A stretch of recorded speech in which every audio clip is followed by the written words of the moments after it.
Ahora subiste por favor en el libro de Mateo.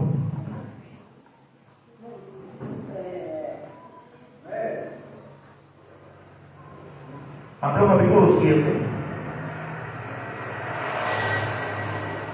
Gloria a Dios. Qué bueno que se decidió, hermano, hermana, estar en la casa de Dios el día de hoy. Yo sé que el Señor le va a hablar. Mateo capítulo 7, versículo 21 al 23. ¿Lo tiene por ahí? A ver, me sigue con su vista, por favor, ahí en la Biblia que tiene en sus manos. Mateo es el primer evangelio, el primer libro del Nuevo Testamento.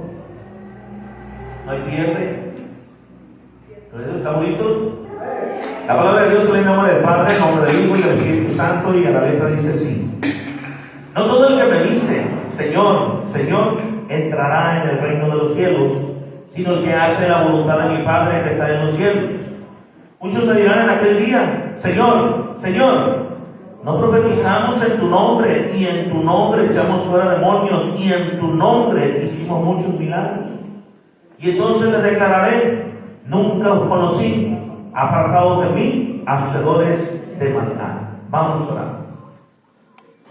Bendito y maravilloso Dios nuestro, nos acercamos, Señor, de nueva cuenta, Señor, delante de tu presencia, en el nombre de nuestro amado Salvador Jesucristo.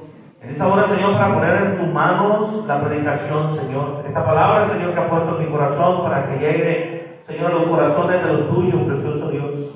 Te pido, Padre, por mi hermano, mi hermana, Señor, que ha decidido en este día, Señor, venir a buscar tu presencia, para que de tu mano reciba la bendición, Señor, mi Dios, que ha venido a buscar en este lugar. Te pido, Padre eterno, que aquel que tenga enfermedades, Señor, encuentre, Señor, en tu presencia la sanidad, Padre, que necesita su cuerpo.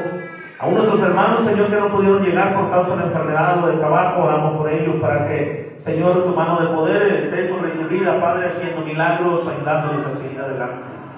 Espíritu de Dios, te dejo aquí el lugar para que seas tú quien uses mi vida para hablar, Señor, con de nuevo esta palabra hermosa que has puesto en mi corazón, para que seas tú, Señor, quien ministre, seas tú, bendito Espíritu Santo, con tu precioso fuego, Señor, quien toque la vida, Señor, de los que estamos aquí reunidos. Que sea tu presencia, Señor, mi Dios, que reine en este lugar, en el nombre poderoso de Jesús, y todos decimos amén. Tome su lugar, hermano, por favor, aleluya. El día de ayer, le decía a los hermanos del Instituto Bíblico, una persona me puso a estudiar mucho por causa de una pregunta que hizo en un grupo de ateos contra creyentes. Imagínense, yo sabía más o menos superficialmente lo que pensaba un ateo acerca de Dios, porque realmente su mayor problema es Dios. Curiosamente, al que más niegan es al que más atacan y al que más quieren quitarle la deidad, el poder de su presencia. Y el día de ayer esta persona me preguntaba y me decía que le demostrara, ¿verdad?, con evidencia que Dios existe.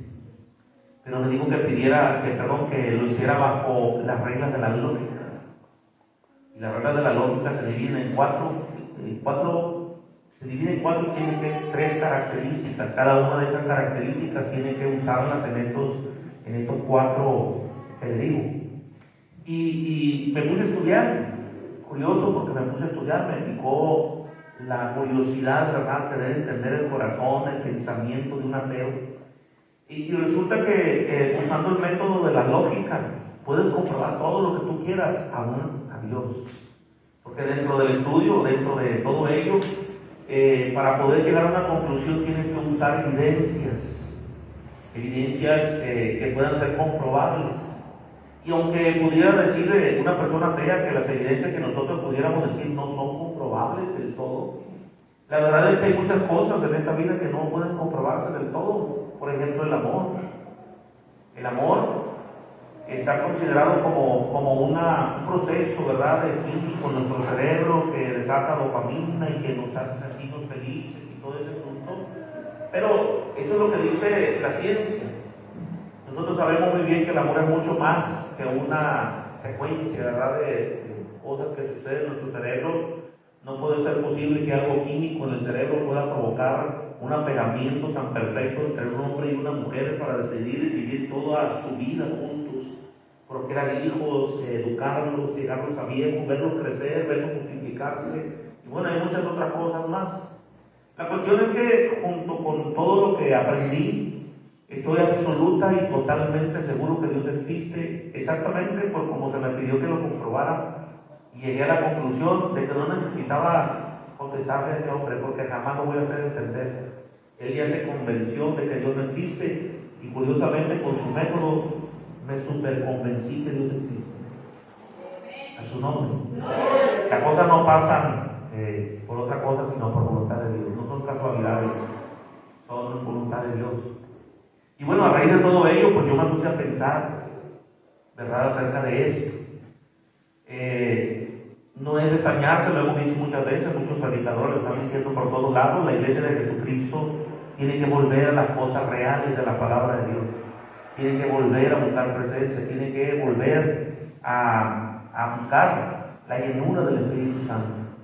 Pero ¿cómo el cristiano va a volver a llenarse de Dios si está saturado de muchas cosas de este mundo y de esta vida? Es más, aún la misma iglesia de Jesucristo está deficiente con respecto a enseñanza por toda la cantidad de doctrinas y de argumentos que se escuchan por todos lados. Y desafortunadamente, como le decía a los pastores del día sábado cuando les predicaba, desafortunadamente todos estamos contagiados de ese mal mover de lo espiritual, porque todos utilizamos el internet o de alguna manera lo vemos en la televisión, en los canales cristianos, vemos películas cristianas que están todas distorsionadas, no hay película tan apegada a la palabra de Dios, cada productor le pone de sí mismo, y bueno, una de las películas más taquilleras del cristianismo, La Pasión de Cristo, en su tiempo fue considerada una muy buena película para evangelizar, pero cuando usted la analiza, cuando usted escucha el trasfondo, la sinopsis, lo que el productor, ¿verdad?, habla con respecto a ello, dijo Mel Gibson que él había buscado de todas las maneras posibles no ofender a ningún tipo de religión, y usted puede ver tintes de catolicismo, de cristianismo y de algunas otras corrientes religiosas en esa misma película. Por lo tanto, y porque no está definida absolutamente conforme a lo que la palabra de Dios dice, sino cuidando las doctrinas de las diferentes corrientes religiosas, ya no es una película para presentarla como algo que posiblemente haya pasado, porque la persona va a encontrar muchas cosas que le van a distorsionar la mente. Lo único que sí es cierto, según la película, la tortura del Señor, todo lo que está enfocado en Jesús, todo lo que está enfocado en Jesús, como su arresto, como sus juicios, como todo ello, está literalmente enfocado aún su tortura, mas sin embargo la película como tal ya no se puede considerar buena, porque le está cambiando el pensamiento a las personas. Así que tenemos que tener mucho cuidado. A la par de ello, mientras estaba yo aprendiendo, ¿verdad?, de todo esto, de esto que le estoy hablando, miré por ahí un posteo de alguien que aprecio mucho, y alguien le mencionaba el título de profeta. Ya ve usted que ahorita pues todos son profetas, todos son apóstoles, todos son ministros, todos son pastores, nadie pasa por el proceso, nadie espera que haya frutos, nadie busca agradar a Dios. Parece ser como si fuera una competencia de ellos, saber quién es más, saber quién hace más. Desafortunadamente, las personas que sí quieren hacer las cosas bien con Dios, no se les está aportando lo justo que deben de recibir de parte de nosotros como ministros, sino lo único que ven las personas y ponen atención es un total y absoluto desorden dentro de la misma iglesia. Por lo tanto, muchas personas están decidiendo pues ya no acercarse a ninguna iglesia.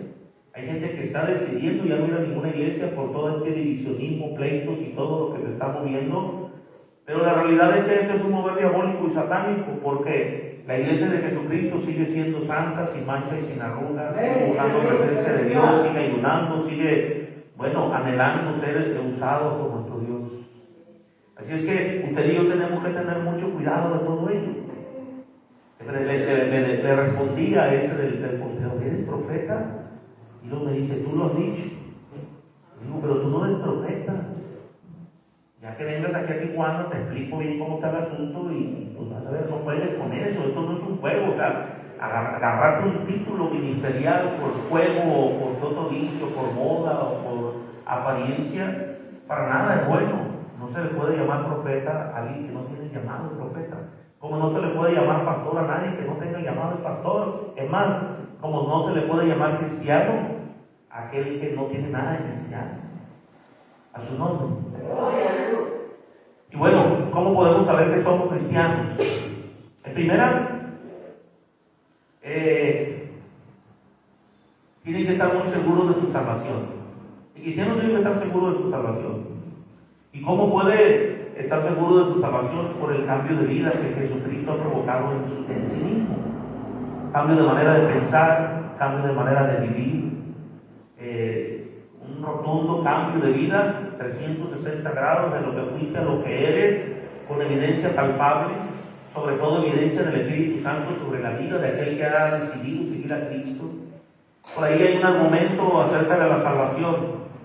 Hay un debate muy encarnizado en las redes sociales acerca de que si la salvación se pierde o no se pierde. Yo pienso igual que muchos hombres de Dios, porque lo veo en mí. Yo me convertí un día, no sé qué día era porque estaba bien zumbado, pero sé que era marzo. Y ese mes de marzo fue cuando se transformó mi vida. Y de hace 19 años hasta el día de hoy, puedo decir con seguridad de que no soy la persona aquella que fui. Decidí de un día para otro seguir a Jesucristo y 19 años me he esforzado lo más que puedo para agradar a ese Dios Salvador que me ha llamado para ser parte de su obra. Pero la salvación está definida solamente con aquellos que han decidido entregar su vida a Cristo, o sea, los que han decidido que Jesús gobierne sus vidas, los que viven para Jesús, los que viven para su palabra, los que viven para su voluntad. Todo aquel que es salvo se mantiene salvo por causa de su mismo esfuerzo, porque sabe lo que es la salvación. El que no es salvo todavía peca. El que no es salvo todavía hace cosas mundanas, hace cosas carnales. El que no es salvo todavía no capta que tiene que vivir en santidad. El que no es salvo no le tiene temor a Dios. El que no es salvo no tiene hambre de su presencia. El que no es salvo solamente es un cristiano superficial. Venir a la iglesia no salva, leer la Biblia no salva. Es más, hay gente que se bautiza creyendo que se va a salvar. El bautismo no salva. El que salva se llama Jesús. Y todo el que tiene a Cristo en su corazón es salvo. Todo lo demás es consecuencia de la salvación.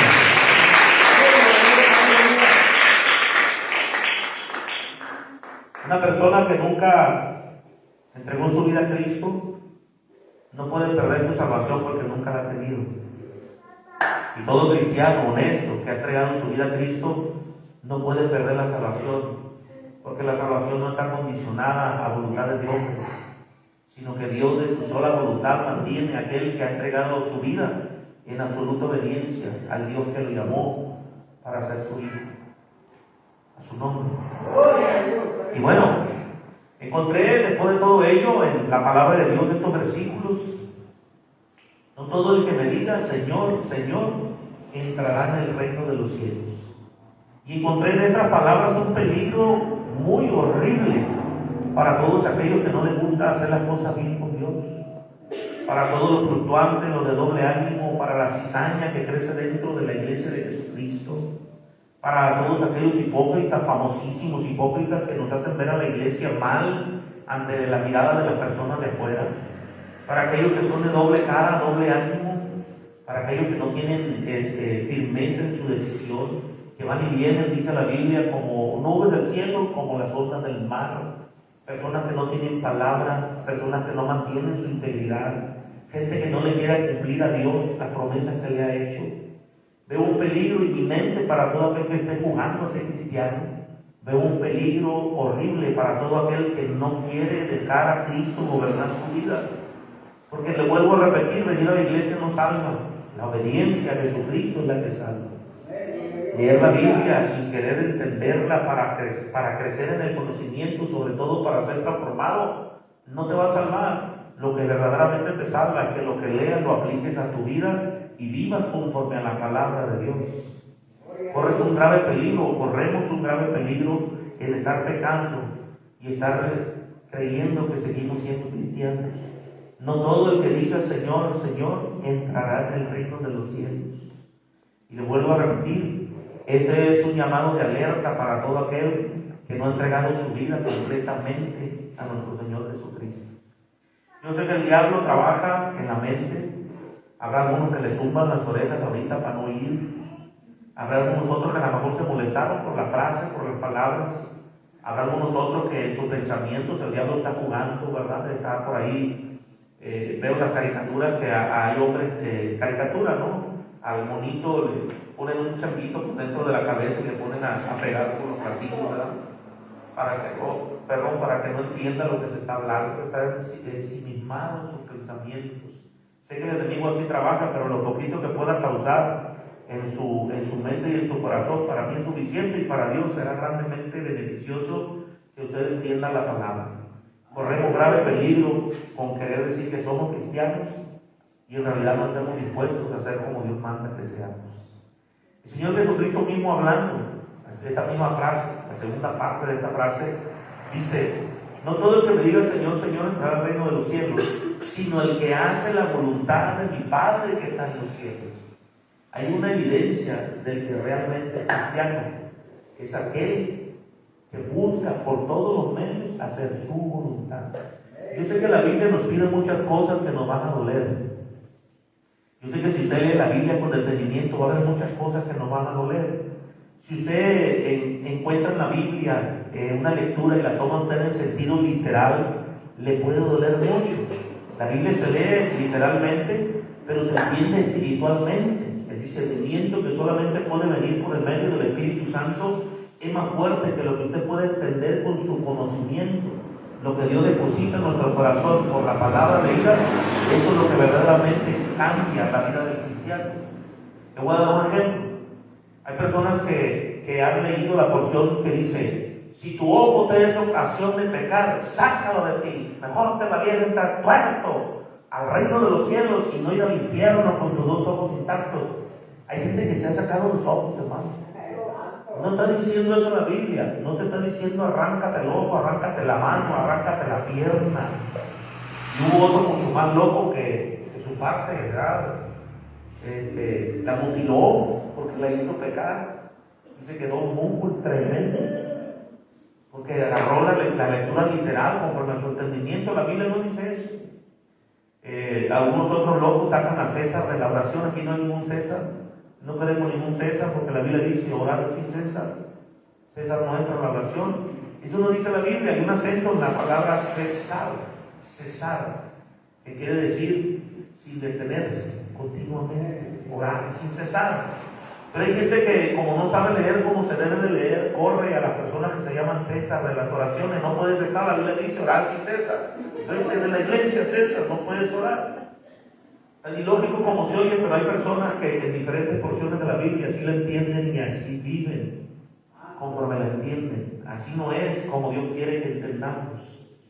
Hace muchos años, un hermano se maravillaba porque en la Biblia, en muchas partes la palabra de Dios dice desierto, y Dios quiere que entremos al desierto, y Dios quiere que pasemos por el desierto. Y sí, en esencia, la Biblia habla acerca de un desierto que el Señor Jesucristo pasó, ¿verdad? Para ser llenos del Espíritu Santo, para ser respaldados por el Espíritu Santo en su ministerio. Pero en la porción donde él decía desierto, es en aquella porción donde dice desierto, desierto te digo. Pero él juntaba la palabra desierto. ¿Sí me entiende cómo?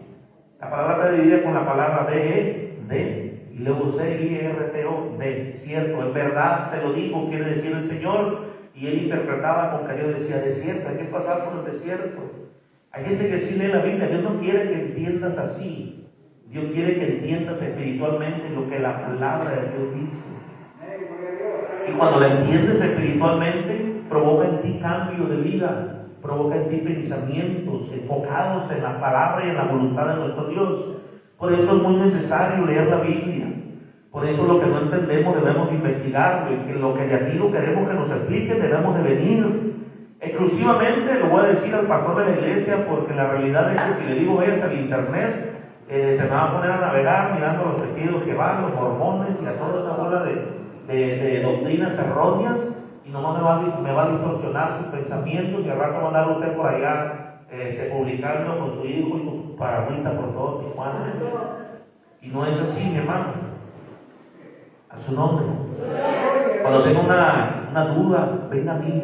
Yo tengo la obligación, gracias a Dios por ello, lo hago con gusto. Digo obligación porque eso es lo que se siente cuando uno entiende el ministerio. Si usted tiene una duda, el único que está obligado por el llamado que Dios le ha dado es su pastor.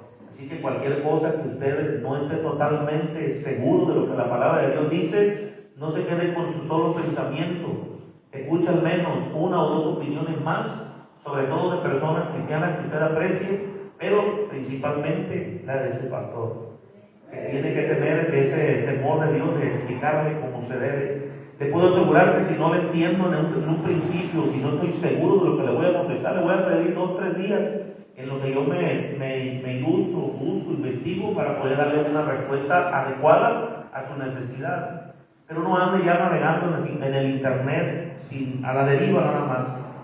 Si usted quiere aprender, yo tengo páginas que lo del Instituto Bíblico ya se las pasé, donde usted puede recibir una enseñanza adecuada, enfocada en la doctrina.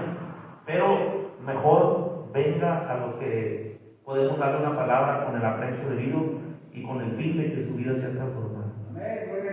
Hacer la voluntad de Dios a veces nos va a doler. ¿Usted cree que es fácil decidirse por Cristo por encima de todas las cosas? No es fácil, mi hermano. Jamás ha sido fácil ser un cristiano que obedezca a Dios, porque tienes que desobedecer muchos principios de vida que muchas personas no lo van a entender, pero el Señor te manda. No puedes tener a nadie más por encima de tu propia vida. No puedes ser tu mamá y tu papá más grandes que yo en tu vida. No puedes ser tu esposo o tu esposa más grande que yo en tu vida. No pueden ser tus hijos o tus hijas más grandes que yo, dice el Señor. No puedes querer agradar a Dios si tienes ídolos entre medio de ti y Él. Y aunque posiblemente no lo entiendan de esa manera, cuando amamos algo más que a Dios, quien quiera que sea, ya no somos dignos de llamarnos sus seguidores a su nombre. Pero no se vaya triste, hermano. Es un proceso que tiene que pasar, un proceso de cambio de pensamiento. Ahorita continúe como está, siga adelante como está, vaya entendiendo como el Espíritu Santo le vaya dando. Y yo sé que cuando llegue al convencimiento pleno de la vida cristiana, a lo que menos le va a poner usted atención es exactamente a lo que la palabra de Dios dice, que puede desenfocarle de su caminar. Después de ello, a usted le va a doler que su familia o las personas no se quieran acercar a Jesús, pero el Espíritu Santo le va a convencer, no eres tú, son ellos.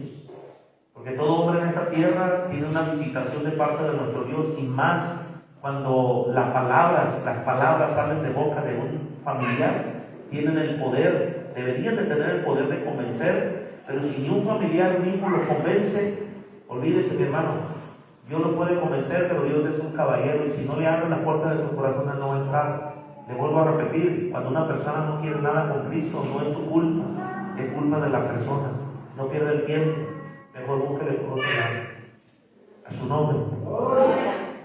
No todo el que me diga Señor, Señor entrará en el reino de los cielos, sino el que hace la voluntad de mi Padre que está en el cielo. Y luego dice el Señor Jesucristo, hablando de un hecho maravilloso, que es cuando estemos delante de su presencia. Muchos me dirán en aquel día, Señor, dice la palabra, ¿no profetizamos en tu nombre? Hermano mío, amado, hermanita que está aquí presente y quienes están escuchando, los 500,000 de oyentes en la transmisión de Facebook, es un peligro muy grave tomar un ministerio que Dios no nos ha dado. Muchos han fallado en esto porque se han atrevido a tomar un micrófono para predicar. Algunos otros han tomado un micrófono para cantar. Algunos otros se han atrevido a echar fuera demonios. He conocido muchas personas que fueron involucradas en ministerios antes de ser instruidos. Es más, mucho antes de ser llamados por Dios. Y están más endemoniados que los endemoniados a los que le fueron a sacar los diablos. Personas que se atrevieron, ¿verdad?, a vivir una vida superficial, de apariencias en el cristianismo, que cuando las cosas se pusieron difíciles no supieron qué hacer, no supieron cómo reaccionar. Dice mi esposa, la voy a citar ahorita, a mi esposa, que hay muchas lagartonas por ahí alrededor, encima de los que tienen ministerio. Habla de mí porque soy guapo y tranquilo. Pero dice, no es guapo, van sobre el título del pastor. El diablo no va por ti por guapo, el diablo va por ti porque eres pastor. Y así por todos los cristianos. El que está convencido del llamado, el que está enfocado en el llamado, puede venir la Dalila, la más hermosa de las Dalilas, y jamás va a perder el enfoque y jamás va a perder el piso, porque está enfocado en el ministerio. Una de las reglas de los que estamos casados es que nuestras esposas caminen con nosotros, exactamente por ese tipo de libertades que se dan a algunas personas de acercarse a nosotros.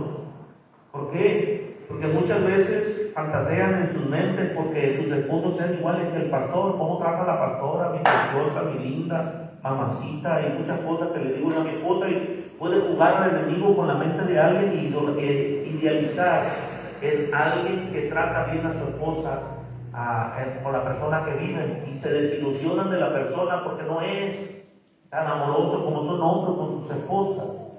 La realidad es que todo eso es un trabajo que solamente Dios puede lograr en el corazón de los matrimonios. En los matrimonios de los cristianos no existen los celos, no existe la desconfianza, no existen las cristianas tóxicas, aunque a veces me oyen decir eso, tóxica, ¿no? Las cristianas tóxicas no existen en el cristianismo, hermano. Los matrimonios tóxicos no. Hay problemas, sí, pero los problemas se arreglan. Aún una infidelidad tiene solución en Cristo Jesús.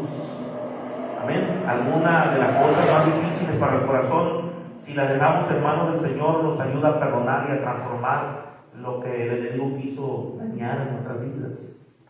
Pero tenemos que tener mucho cuidado con todo eso.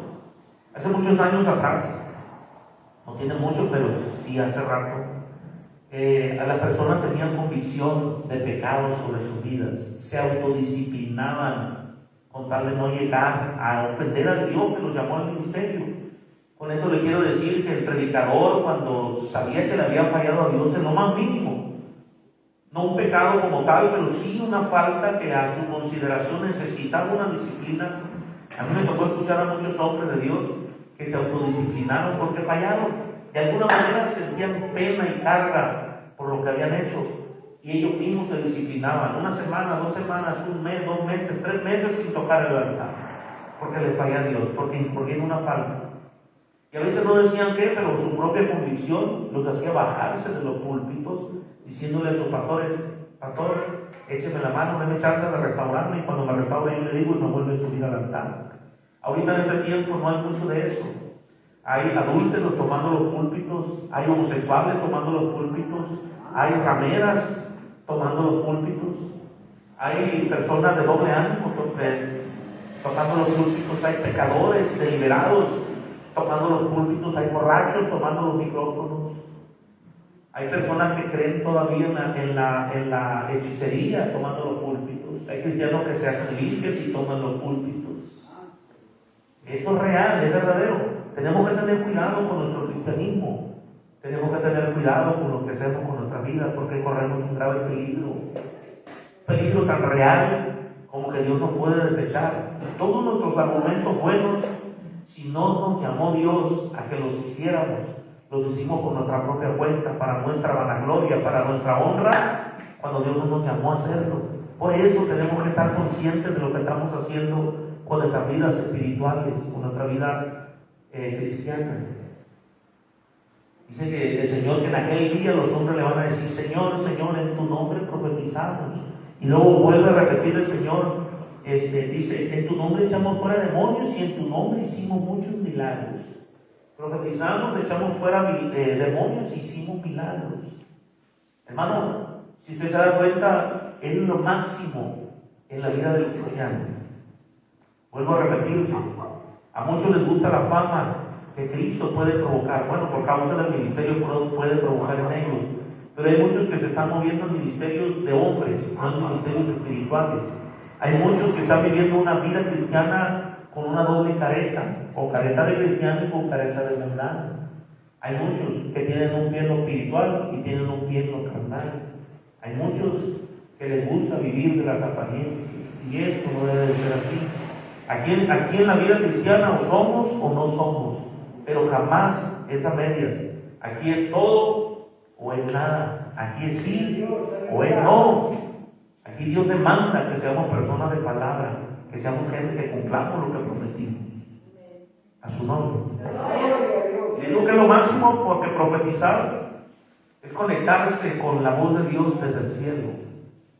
Conectarse. Aunque todos podemos profetizar en este tiempo, no todos lo hacemos conforme a la palabra de Dios. Por eso el que profetiza tiene que ser escudriñado, tiene que ser escudriñada la palabra para que no acarree problemas dentro de las iglesias, sobre todo la iglesia personal, donde estamos llegando, donde estamos concurriendo. Por eso muchos que dicen, tengo palabras, te van a escuchar pastores que dicen, platíquemela, yo le digo si le dice a la gente. Y hay personas que creen que por ser profetas son más grandes que los pastores. Hay gente que cree que porque dice, Dios me dijo, estamos obligados a oírle. Cuando le prestamos los micrófonos o le damos la oportunidad, solamente nos quedamos frustrados porque no dijo nada, dijo mucho y no dijo nada. Y lo poco que dijo, poquito que dijo de Dios, no era palabra porque no se cumplió. La Biblia dice que no te preocupes por la profecía, literalmente, parafraseado dice, no te preocupes por la profecía. Si se cumple, Dios habló, y si no se cumple, pues Dios no habló, el tal no es un profeta. Y así es como podemos juzgar la profecía. Así es que es una de las mayores dichas del hombre, poder hablar con la voz de Dios en sus palabras, voz de revelación, voz de ciencia, voz que habla verdades, voz que no anda adivinando qué es lo que sientes, sino que te habla directamente a tu conciencia, porque te dice lo que hiciste. Yo hace algunos años aprendí a juzgar profecía por causa de alguien que me quiso avergonzar delante de la concurrencia. Y me hizo señas y me dijo, acércate, y me dijo, dice el Señor que por cuanto le diste la espalda, Él también te la dará. Y yo me asusté y dije, Santo Padre de la Gloria, ¿cómo puede ser posible que yo le he fallado de tal manera a Dios? Inmediatamente, yo sé que fue el Espíritu Santo el que me dijo, pregúntale cómo fue. Entonces hablé con él y dije, a ver, a mí no me van a andar exponiendo delante de la gente, porque así inmediatamente acabo de hacer un recuento de mi vida espiritual y no encuentro algo que me pueda confrontar con Dios de tal manera como usted dice, yo jamás me he dado la espalda a Dios. Pues tú sabrás, no, que tú sabrás ni que nada. Ahorita mismo me va a aclarar qué le dijo Dios, y si no me aclara lo que le dijo Dios, usted es un mentiroso. Y se quedó callado. Tenía en ese tiempo como unos 130 años, el Señor debe tener como 150 ahorita, si está vivo. O sea que estaba bien viejito. ¿Sí estaba vivo ahorita? ¿Quién sabe? Pero estaba bien estarcaladillo ya. Me quiso confrontar de esa manera, pero con una frase genérica, general. Por cuanto le diste la espalda a Dios, Dios también te la da. Si yo cuando le di la espalda a Dios, explíqueme bien, a lo mejor lo hice y no me acuerdo, pero explíqueme delante de todos porque me está haciendo quedar mal. Eso es lo que yo le recomiendo a usted cuando alguien le dé profecía y quiere usted con dudas, dígale, espérese, venga, le voy a hablar al pastor y a la pastora, le voy a hablar al hermano y a la hermana, que escuche, porque no entiendo lo que me está diciendo, yo creo que usted está mintiendo. Si no le puede explicar lo que el Espíritu Santo le dijo, no se preocupe, Dios no habló. Facilito como que Dios no habló. Eso de decir, usted sabe, no es así. Dios no juega la adivinanza, Dios habla directamente. Por eso muchos juzgan a los que pensamos así, porque creen que porque dicen Dios me dijo, me tengo que quedar callado, y no es cierto. Tengo que juzgar la profecía. Eso es lo que me dice la Biblia. A su nombre. Imagínense, si usted tiene que juzgar profecía, ¿qué sucederá en el ámbito espiritual con respecto a Dios? Un hombre que diga, Dios me dijo.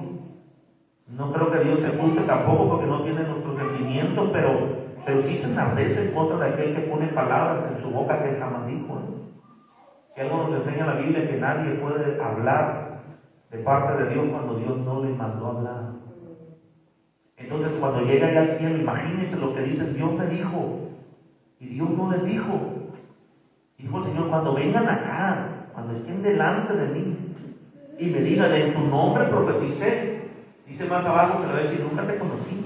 En pocas palabras, hey, a mí no me digas que profetizaste en mi nombre porque yo no te mandé a profetizar.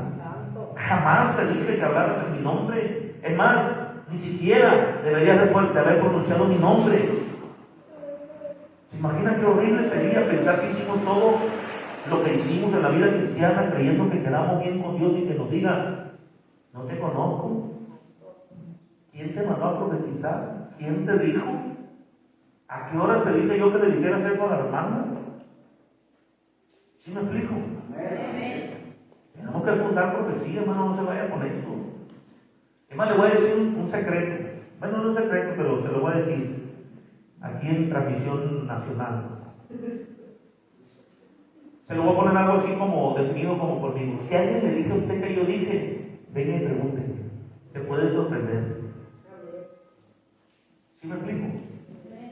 ¿Sí se entiende, verdad? Si alguien le dice, el pastor me dijo, márquenme. 664-810-9279, mi número, los que están en WhatsApp lo tienen y los que no, en cualquier publicación usted lo va a ver, no métase a mi Face y lo tengo. Mi Face es público. Hábleme y dígame, pastor, ¿usted dijo esto? Yo le voy a decir sí o le voy a decir no. Y al mitotero le voy a poner disciplina. Así va a terminar la situación. A su nombre. Pero imagínense llegar con Dios y decirle, Señor, es que tú me dijiste que le dijera. A veces utilizamos nuestro propio entendimiento, empecé diciéndole que tenemos que tener cuidado cómo entendemos la Biblia. La Biblia no se discierne literal, se discierne espiritual. La lee literal, pero la discierne espiritual. No puedes andar haciendo lo que tú quieras con la Biblia. Mucho menos poner palabras en la boca de Dios que nunca dijo. Lo mismo sucede con los sueños, lo mismo sucede con las revelaciones, lo mismo sucede con las visiones. Todo eso tiene que ser juzgado. Todo tiene que ser juzgado. Obviamente que hay una regla que tenemos que estar atentos. Cuando Dios habla, se manifiesta en el momento mismo del que está hablando a la persona. Y ahí te das cuenta que Dios está presente en el lugar. Ahí sí puedes decir, Dios te está hablando y te va a hablar cosas verdaderas. Cuando no sientes la presencia de Dios, que curiosamente muchos no lo conocen en este tiempo, su presencia. Se van iguales o peor porque aparte de que no entendieron la palabra, no la confirmaron con respecto a Dios.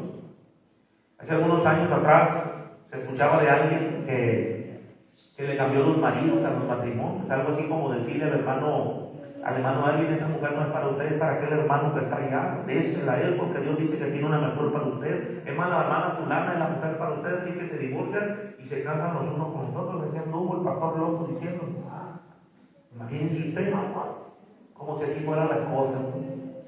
Le dije también el testimonio de un hombre, ¿verdad? Que le dijo a una abuelita por ver, un viejillo como de 60 años, la muchacha como de unos 35, a lo mejor. El Señor me dice que tú eres mi esposa, que te tienes que casar conmigo, y como la otra era muy esa de obedecer, pues se bromó con el viejito. Y resulta que el viejito vivía con la mamá y la mamá lo mantenía. Imagínense, ¿usted cree que Dios le va a decir a una mujer hermosa, era muy guapa la muchacha, la conocimos, de ahí y métete con el viejillo ese y... Imagínense, hermano, jamás Dios va a decir eso. Dios es un Dios sobrenatural, pero aunque sea sobrenatural, no quiere decir que va a perder la compostura con respecto a lo correcto. Nunca va a casar una jovencita con un viejo. Si la jovencita le gustan los viejos, no le gustan los chugas. Chugarean en la iglesia. Pero eso no existe en el cristianismo, hermano. Cada quien puso cada cual. Y si buscamos la presencia de Dios para tomar decisiones, Dios le va a dar el mejor esposo, pero jamás le va a dar un ruquito todo romántico para que viva con él. O al revés, a los viejitos no le va a dar una jovencita que no le vas a seguir el paso, camarada. ¿Sí me explico? Como que no le gustó, ¿Quería un sugar? En tu nombre profetizamos, en tu nombre echamos fuera demonios y en tu nombre hicimos muchos milagros. Mira, hermano, respecto a echar fuera demonios, la experiencia te enseña. Todos quisiéramos echar fuera demonios. De hecho, estoy seguro que muchos de los que estamos aquí estaríamos dispuestos a pegarnos una buena tranquiliza con un demonio, ¿verdad? Creyendo que, pues sí, el nombre de Jesús tiene poder, pero resulta que a veces no somos dignos de usar ese poder, ni mucho menos ese nombre, echando fuera demonios. Hay muchas maneras que le puedo explicar, no es el momento, en un momento le voy a dar un estudio acerca de demoniología, pero la mayoría de las veces el enemigo es muy astuto para esconderse, y usted cree que echó fuera el demonio. Le puedo asegurar que si en algún momento juró con un endemoniado, a veces el endemoniado sigue igual, y muchas de las veces se pone peor, porque los demonios que usted trae se los llevó también. Para poder echar fuera demonios hay que estar bien con Dios. Esto es una cosa que el diablo sabe quién está bien con Dios. No necesita que usted le diga, te echo en el nombre de Jesús porque estoy bien con Dios, no. En el momento mismo que usted habla, como lo hizo Pablo con la mujer con espíritu de adivinación, o sea, fuera de ella, le dijo y el espíritu salió, no peleó, no raguñaron, no se revolcaron, sencillamente recibió la orden, porque era Pablo, el demonio obedeció, y usted sabe que era Pablo. Y la misma Biblia nos da la ilustración de los hijos de Seba. Te invoco en el nombre de Jesús, el que predica a Pablo, le dijeron los demonios, sabemos quién es Jesús, conocemos a Pablo, pero ustedes quiénes son. Y los mandó golpeados y desnudos y exponiéndolos por toda la calle. Imagínense los encueradillos ahí todos endemoniados. Eso no es nada más así. Tenemos que saber lo que estamos haciendo. El estudio de demoniología es exclusivo para todo aquel que en verdad está bien con Dios, que está buscando presencia de Dios. Yo tengo un libro que se los estoy mandando a algunos, pero les doy la advertencia: en ayuno y en oración. En ayuno y en oración, cuando lo lean. Y aunque no es tan profundo, si habla muchas verdades, no es tan profundo porque en realidad hay estudios de demonología que te muestran, te dicen cómo son, cómo huelen, cómo se manifiestan, nombres reales y verdaderos de demonios que se han manifestado, cuál es su función, cómo huelen, cómo se oyen, en dónde se arraigan en el cuerpo humano, porque hay demonios que se quedan en diferentes partes del cuerpo y habitan, ahí están. Hay algunas enfermedades, no todas, hay algunas enfermedades con sus síntomas, que pudieran considerarse endemoniamiento, pero como no estamos dispuestos a entender y aprender el ministerio de liberación, cómo se echan fuera los demonios, creemos que es con solamente decir: te echo fuera en el nombre de Jesús, te ato en el nombre de Jesús, te ato y te echo fuera en el nombre de Jesús. Cuando no tienes autoridad, el demonio no se va, muchas veces se queda escondido. Y la condición de la persona que debería haber sido liberada se vuelve peor todavía. A su nombre. Así que imagínese que usted piense que anda echando fuera demonios para todos lados y cuando llegue para allá con el Señor, se agarre su pescuecito y le diga: Señor, yo eché fuera demonios en tu nombre. Le va a decir lo mismo que al profeta que dice ser profeta: nunca te conocí, no sé quién te mandó, porque ni al pastor le hacías caso, menos a mí. Te decía: vete a limpiar la iglesia y rechinaba los dientes. Te decía: vente a hacer algo conmigo, siempre estabas ocupado, ahora echabas fuera demonios porque yo te mandé. No me decías un nombre que conocías, no me decías un nombre de carne que podías palpar. Ahora resulta que echabas fuera demonios, imagínense. No son obedientes en lo más mínimo y van a ser obedientes en lo más fuerte de la vida cristiana, echar fuera demonios. A su nombre. Y en tu nombre hicimos muchos milagros. Hermano, si nosotros oramos, las cosas suceden, no por nosotros. No es lo mismo echar fuera demonios que orar por los milagros.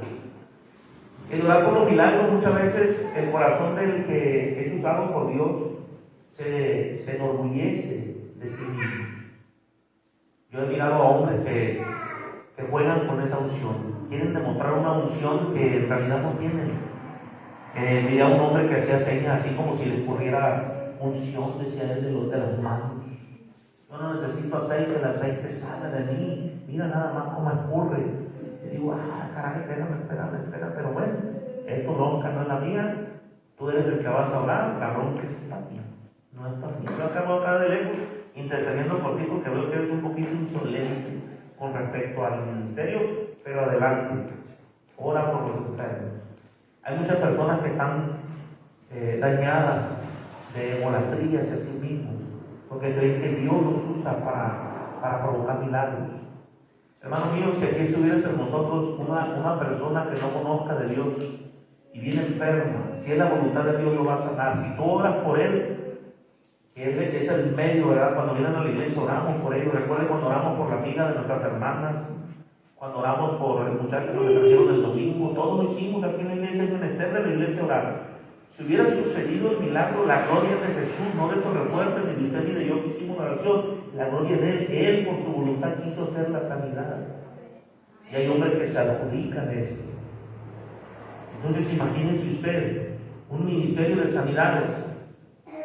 Hay ministerios internacionales reconocidos de muchos años, que han sido el ejemplo para muchos tontos que andan por ahí creyendo que pueden lograr llegar a ese nivel, cuando ni los mismos que tienen esa fama de ser tan milagrosos, ¿no?, en sus predicaciones y en su imposición de manos, son reprendidos por Dios porque son ególatras con respecto al ministerio. No le dan la gloria a Cristo, se dan la gloria a ellos mismos.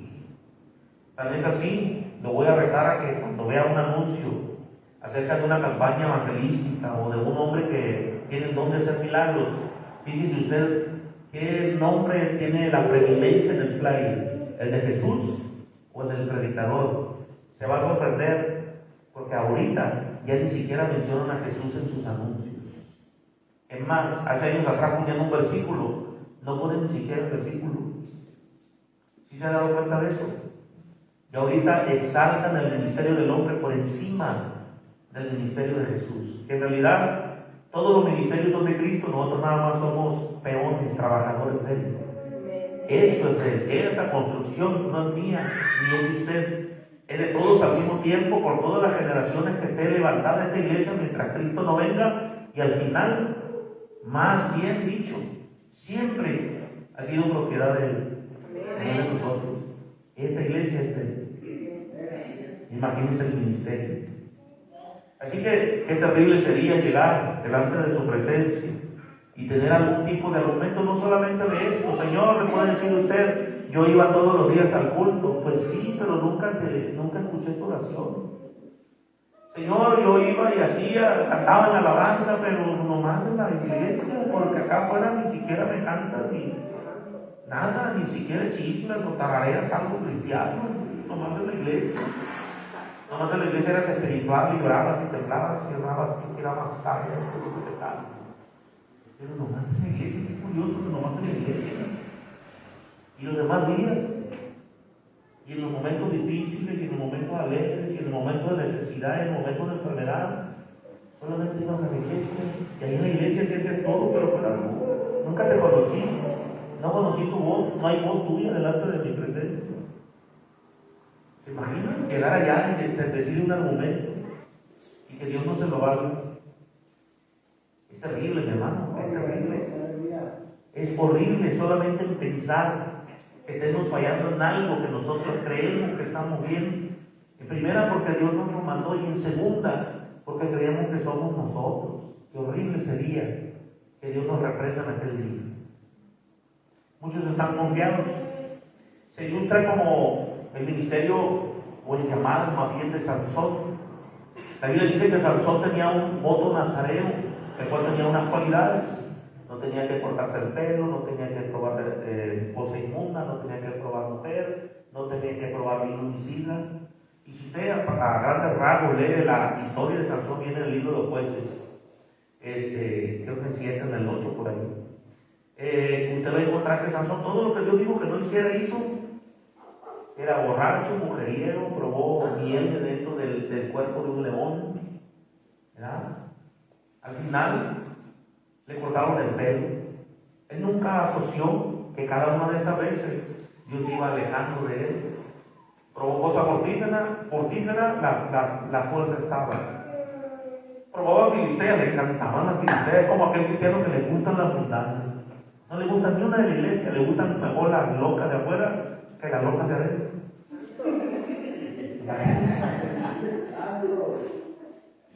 La Biblia dice que no nos unamos a yugo desigual.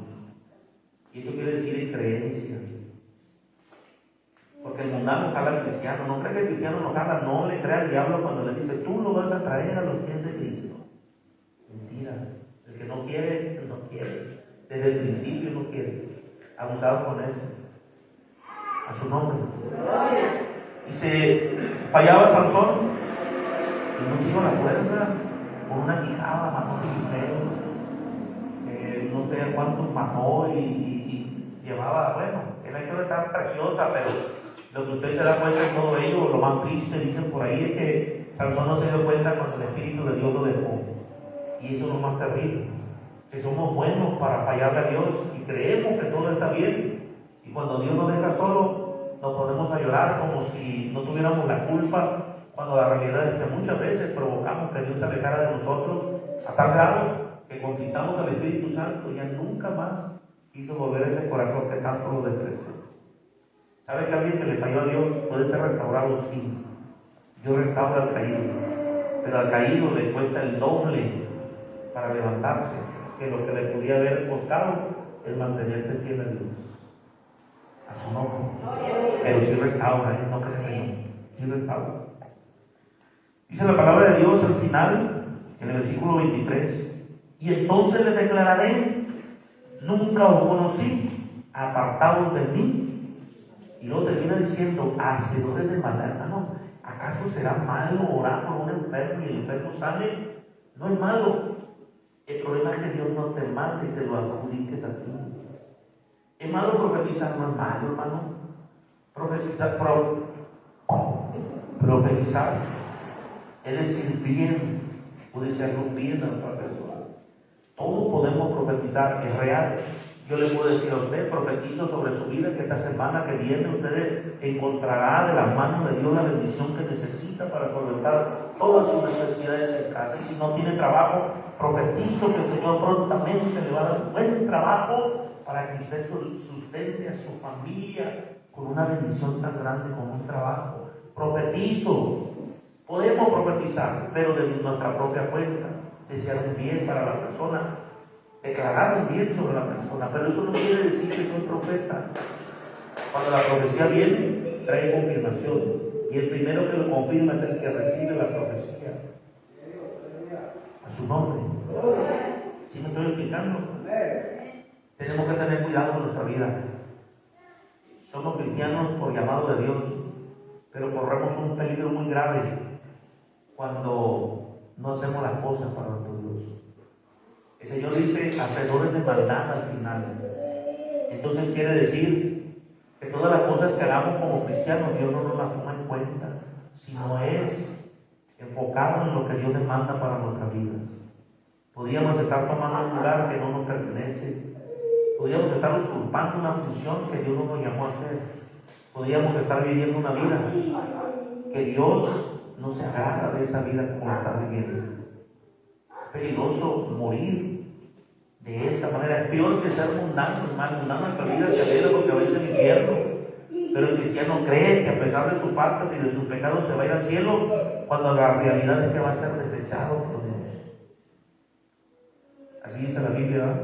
Y serán echados fuera, donde será el lloro, a la oscuridad de afuera, donde será el lloro y el crujir de dientes. ¿Se imagina qué horrible sería invertirle todo un buen tiempo de nuestra vida a algo que no estuvimos dispuestos a ser obedientes y que al final todo lo que hicimos no se nos tome en cuenta porque no nos mandaron a hacerlo? Sería horrible, terrible sería eso para cualquiera que cree que es buen cristiano cuando en realidad no lo es. ¿Se imaginan? Cuando me puse a escudriñar las primeras veces que estudiaba estos versículos, porque muchas veces lo he estudiado, uno de mis más grandes temores siempre fue estar haciendo algo que Dios no me mandó. Se me está yendo el tiempo, quiero darle unas herramientas. Cuando Dios nos llama, Dios nos respalda, Dios respalda al llamado. ¿Qué quiere decir respaldo? Que todo lo que usted hace es prosperado.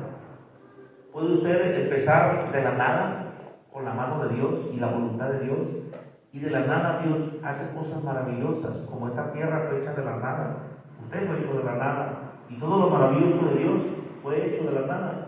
De la nada Dios puede hacer grandes, grandes maravillas. Así que entonces, si usted empieza de la nada, creyéndole a Dios, Dios prospera todo lo que pongamos en sus manos. Hay evidencia de aquel que está haciendo las cosas para Dios, porque Dios respalda cada uno de los pasos que dé aquel que ha confiado en el llamado de Dios. Y no solamente Dios respalda, si en algún momento usted tiene que hacer un gasto para la gloria de Dios, ¿quién cree que es el que le da el dinero?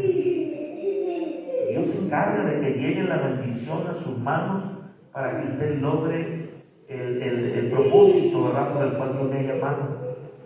Así que Dios no nada más respalda, Dios también bendice con bendición para que usted logre el propósito por el cual fue llamado. Si usted tiene que levantar una iglesia, la va a levantar en el nombre de Jesús, porque Jesús está en el asunto. Si usted va a levantar un centro de rehabilitación y es de Dios, Dios va a respaldar. Dios va a mover voluntades para que usted logre el proyecto. Y así sucesivamente toda su vida.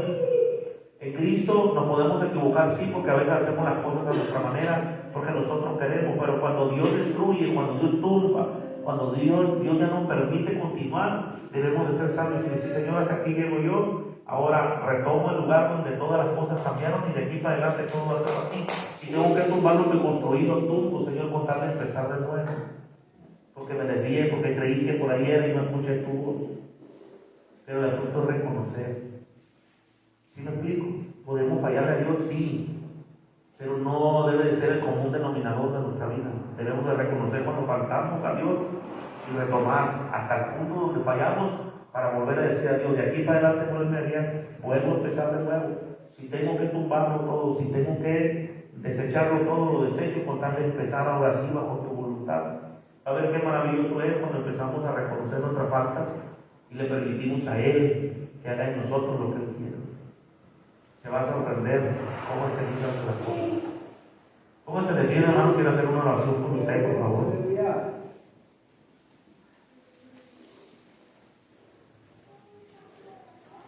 Imagínese usted estar en la presencia de Dios. Aquí en esta tierra, convencer a nuestro corazón de que estamos bien con Dios, cuando la realidad es otra. Hay una regla o hay un procedimiento que podemos utilizar muy bien en nuestra vida espiritual. Es un filtro, yo le llamo filtro. Vaya a su casa, siéntese con su familia y dígales que en el amor de Cristo háganme ver todas mis fallas. Díganle usted a su familiar, siéntate delante de mí, esposo, esposa, hijo, hija, con lo que vivas, y pregúntele, en tu perfección, ¿estoy haciendo bien las cosas como cristiano? Yo creo que en un principio no se van a atrever a decirle porque le aman, porque no quieren dañarle el corazón. Pero sea insistente, dígales, quiero cambiar en lo que se percibe, en lo que se ve, en lo que ustedes se dan cuenta que no soy bueno para ser cristiano. Y voy a cambiar y me voy a esforzar para hacerlo. Se puede sorprender lo que puede opinar su propia familia de usted. Después de eso, consígase uno o dos hermanos que ustedes consideren que son honestos para que usted le diga, hermano, hermana, dentro de la iglesia, lo que usted ve en mí, ¿cree que sea adecuado? O díganme mi verdad, díganme mis fallas aún dentro de la iglesia. Se podrá usted sorprender, mi hermano, cuando su hermano en Cristo, porque lo ama, le empiece a decir a usted las fallas que usted muestra en la iglesia. Le va a decir, hay veces que llega usted apático, apática, parece que viene enojado, contra todos la agarra, nadie saluda, pasa como puro sin mecarte, sin saludar a nadie, va y se siente, y como se sienta, se levanta. Se va a sorprender si preguntarle cómo es que usted se muestra delante de los ojos de sus consiervos, de sus hermanos en Cristo. Y al último, venga a nosotros como pastores, a mi esposa o a mí, y háganos preguntas directas. Pastores, ¿cómo me han visto todo este tiempo? ¿Creen que en verdad soy una nueva criatura? Desde que llegué hasta ahorita he dado evidencia de mi nueva conversión. Le vuelvo a repetir, se puede sorprender. Si usted pregunta honestamente y pide una respuesta honesta, se pudiera usted sorprender. Pero no se enoje si le dicen algo que usted no espera, al contrario. Siéntase bien, porque tiene una oportunidad de cambiar. Al final, quien importa es Cristo, sí, pero dejamos muchas huellas en nuestra comunidad que cuando estemos allá arriba en el cielo, muy posiblemente no nos van a permitir entrar a la presencia de Dios por todas las fallas que cometimos. Cierra tus ojos y permíteme hacer una oración así como está. Si gusta pasar al altar, adelante. Si gusta quedarse en su lugar, nomás le voy a pedir que tenga un corazón dispuesto a recibir de parte de nuestro Dios.